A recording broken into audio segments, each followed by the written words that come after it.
Hey everybody, Boss here. So I know it's been a few weeks since I put up a video. Lots been going on here. For people outside doing the siding of the house, other repairs. My record room, as you can see behind me, is again all tore up. When they were outside hammering on the walls, putting up the siding, I had a big thing up here on the wall and it fell off. About a 40-pound shelf up there. It just fell right off. Caused a big mess over here. Got it all cleaned up, and now we're doing repairs. So just pay no attention to the mess behind me, okay? So if it's not one thing, it's something else, right? But I did want to go ahead and get this video out to you. So let's go ahead and get right into it. So I want to talk about some records that I regret buying, okay, and the reasons behind that. So I pulled out some records. I have them down here on the floor, and I have a couple here on the desk. But so the first record that I regret buying is this one here. This is Bobby Fuller, I Fought the Law. Okay, now this was supposed to be a recreation of the original 1964 El Paso demo, what they're calling it here. Okay, so this came out, I don't know, about 5 or 6 years ago. Okay, they did a good job to try to make it look like the original. So I do have the original demo here on Bobby Fuller's own label, the Exeter label. Okay, it's rather pretty hard to come by a record. Okay, so this is a different version than what you would hear on the Bobby Fuller 4 version. They re-recorded it for this version, but this is the original version. It sounds different, but they went ahead and decided to kind of like put this out. I think it might have been an anniversary. I'm not really sure. But they try to make it look, again, like the original label. So you can see here, it kind of looks like, you know. But the problem with this record, okay, and this is the reissue, the one that I'm talking about. Here's, again, they put it in this picture sleeve here. The problem with this is it never played, okay? No matter how many times I watched it, I put the needle down on this, and it skips all the way through the record. I mean, I don't have a magnifying glass to really look at this to see why it does this, but it never played. It just skips all the way through the record. And so it was kind of a disappointing purchase. So this here is a shaped record. Okay, let me get it out of the plastic for you here. So that's the record right there. It's pretty cool, actually. They made it look like the Star Trek. I'm not really sure what the name of the design is, what it is, but the problem, this is supposed to be the ending, the main title for season 3 and the main title for season 1, okay, on both sides. So it's just got a very small space here where they actually recorded the audio.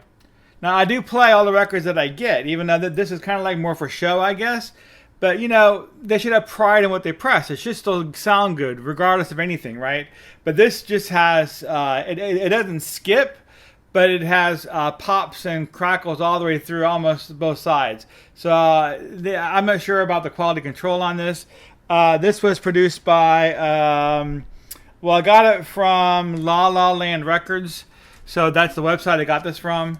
It was like $25, I think, so it wasn't hugely expensive. I'm a big Star Trek freak, but, you know, I wish that it played well, you know, so it just pops and crackles all the way through it. Okay, so next we're going to go on to 38 Special. So I do like 38 Special. I have a lot of their albums. I think they're a great band. This record I picked up, I think it was $1.99 actually, and it was still sealed, and I don't know if it was because of the record itself or the reason behind it, but it's just not a very good record for 38 Special. I don't think there's any songs on here I actually do know, or really songs that I like. I played the whole record, I'm like going, you know, it's definitely, I don't know if it sounds like them or doesn't sound like them. I just didn't care for this record for 38 Special. I just didn't care for any songs on it. So even though it was just a $2 buy, I still kind of regretted buying this. Okay, so this here is another one of those records I just didn't care for the record. I got it in a dollar bin. I know it's just $1, right? You take those chances, you dig through and you pull records out. Generally I'm pretty good at picking out records I'm probably going to like. Very few times do I pick out records like this that I really don't like. So I just didn't care for the music on this one. I mean, it's a nice cover and all, I don't know if it's new wave or what exactly. I just didn't care for the songs on this. So this is a Weezer's Blue album. So it was a direct metal master cut, which is fine. I do like Weezer in general. I have several other 45s, including Beverly Hills. The first album I bought was a Teal album that full of covers like Africa and stuff like that, which was I thought was amazing. So this one here was a Black Friday special through Amazon. It was very cheap. It was like $6 or $7. So I figured, hey, it's Weezer, right? I like Weezer. Let me hear some more of their stuff. But I didn't like anything on this record. I mean, it's just not a very good. I don't care for the songs on this record. I didn't care for really any cuts on it. So I just didn't care for the record. So another record that I regret buying. So this here was, I got this from Cleopatra, I think, Records. This was another one of those Black Friday sales. I picked out a record that I want, and that record was actually a good record, but they had a bunch to say, hey, add this record for $5 more. So, and I looked through it, and down here it says demented, dejected, depressed. Well, I'm a big novelty collector, so I'm thinking, okay, it's going to be like a Dr. Demento type thing, right? It's going to be something. So I figured for $5 more, just go ahead and add it on, and I'll listen to it when it comes in. But this is like super hard punk or thrash. I don't know what this is, but I really regretted spending the $5 on it. So I'm probably going to sell it. But I mean, it's a pretty green album. It's a pretty green vinyl. But I just really regretted spending the $5. Okay, so here's another one here. Ellen Foley. This was I believe it was a $3 record that I picked up. But I got this one because I don't know if you know who she is or not, but she played Billy on Night Court. I'm invisible. Who said that? See what I mean? Your Honor, that was my client speaking. He believes that he's invisible to other humans. And she actually was on the very first Meatloaf album, About Out of Hell. And she was the girl on Paradise by the Dashboard Lights. So I'm thinking this is something more like rock, or a minimum soft rock, just some kind of rock, right? Because hearing her perform on About Out of Hell, I'm thinking, okay, so it's probably going to be something I'm going to like. But this is like lounge music. I really don't know. I just didn't care for really any song off this album. So I'm not a lounge music kind of guy, I guess. It's very soft, very slow songs. I didn't care for really any cuts off this record. So I definitely regretted buying this one. So this was Linda Ronstadt's album, Linda Ronstadt and the Nelson Riddle Orchestra, What's New. It's a very common record. It might be in your collection. You might know it.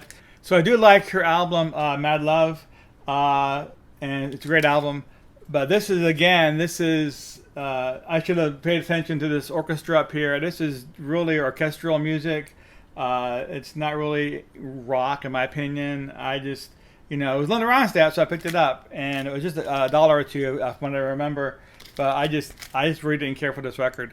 Okay, so this here is Alan Parsons' Project Eve. So I am a huge fan of Alan Parsons. Both Alan Parsons and Alan Parsons Project have a lot of their albums. So I decided I wanted to get, and listen to, all their albums. And this was one of their albums in their catalog I didn't have. I think I got it for just a couple $. But honestly, I mean, I'm not sure what it is about this one. I think Damned If I Do is a good song. So that's one track off this. But that was the only track. I didn't care for any other songs on this album. So it just didn't. It wasn't as good as the other albums by Alan Parsons. I think this is Alan Parsons' Project worst album, and I kind of regretted a little bit buying it. So okay, so this is Bill Murray and Jan Vogler and Friends, New World. So if you didn't know, Bill Murray has a record out there, and if you're a Bill Murray fan like I am, why not go and pick this up? This is another one of those I got through Amazon. They had it for like it was brand new. It was like $5 or $6. So I picked it up, and now I know why it was so cheap. I don't really know what this is or what's on this. It's a lot of again orchestral stuff. Has Bill Murray reading from Huckleberry Finn for some reason. I I don't know what this is. I'm still confused about this record, and I wish I can get back my $5 because I really don't like it. So sorry, Bill Murray, you should never put out a record. Okay, so this is the record I picked up. I really got this from my wife. My wife is a big fan of Peanuts, Charlie Brown, especially Snoopy and Woodstock, right? But she likes Charlie Brown. So this is You're a Good Man, Charlie Brown, original TV cast album. So I figured, hey, you know, I buy it for her and take it home and we could hear it and we'll enjoy it. But this is I think this is the people who did the actual says TV cast. Usually means some kind of play. So I mean, it didn't sound like Charlie Brown. It didn't have any of the voices of the original Peanuts characters. So I just kind of regretted getting this. Okay, so this here is Jon Anderson, Three Ships. If you're not familiar with Jon Anderson, he is from the Yes. He is the lead singer of Yes. I am a big fan of Yes. And I did know that Jon Anderson had put out at least a couple of solo albums. I got this one off a dollar bin. Again, you can't complain too much because it's only $1, but it's still $1 out of your pocket, right? So I picked this up. I did not know that this was a Christmas album, is what this is. And honestly, it's just not a very good rendition of the Christmas songs. So I just didn't really care for pretty much any tracks off this record. I was very disappointed in this. I was expecting something closer to Yes, you know, but I ended up with a Christmas album that I really didn't care for. So I kind of regretted buying this one. And I'm going to save the best for the last here. So I'm going to go ahead and take this out of the plastic so you can see it. This here is the original soundtrack to High Fidelity. Okay, now this is a reissue. I think I got it from Barnes & Noble. So here's the inside here. Okay, so this is a double LP. But the problem with this record is that the second side on the first record and the second side on the second record were both pressed off center. So 2 records, that's 2 strikes right there. Both records had one side pressed off center. I mean, that's like, in my opinion, as far as Hollywood Records. That's who either pressed it or promoted it. I don't know, but Hollywood Records is down here on the bottom. Okay, but that's, to me, is like a whole new level of incompetence if you're pressing records, right? You can't even get one of the 2 records right. Both records had one side pressed off center. I mean, that's just like really ticked me off. So unfortunately, I opened this up after the return period through Barnes & Noble, so I kept it. But yeah, I just really, I couldn't believe that both records had one side pressed off center. So that's going to be everything for this video. Again, hopefully by the time next time you see me, I'll have this back up and it'll be back and pretty again. But I do want to thank you for joining me today. If you haven't, go ahead and subscribe to my channel. Now is a great time to go ahead and do that. Be sure to go ahead and click on that bell notification so you know when I put up new videos. And I'll see y'all next time.